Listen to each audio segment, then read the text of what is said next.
தாம்பத்தியம் கொள்பவர்கள் ருத்ராட்சம் அணியலாமா? இன்னைக்கு நிறைய பேருக்கு இருக்கும் ஒரு பெரிய சந்தேகம் மற்றும் கேள்வி, கணவன் மனைவி ஒன்றாக இருக்கும்போது ருத்ராட்ச மாலை அணியலாமா, அணியக்கூடாத என்றுதான்.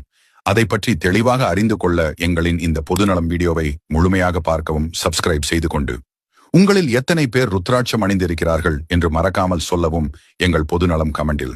உலகையே ஆளும் கடவுள் என்றால் அது சிவன்தான். சிவனின் சொரூபமாக விளங்கும் ஒன்றுதான் இந்த ருத்ராட்சம். அப்போது தெரிந்து கொள்ளலாம் எவ்வளவு உயர்வான பொருள் கொண்டது இது. இது சிவஸ்வரூபம். அந்த சிவபெருமானே உங்கள் கழுத்தில் இருப்பதாக தான் அர்த்தம்.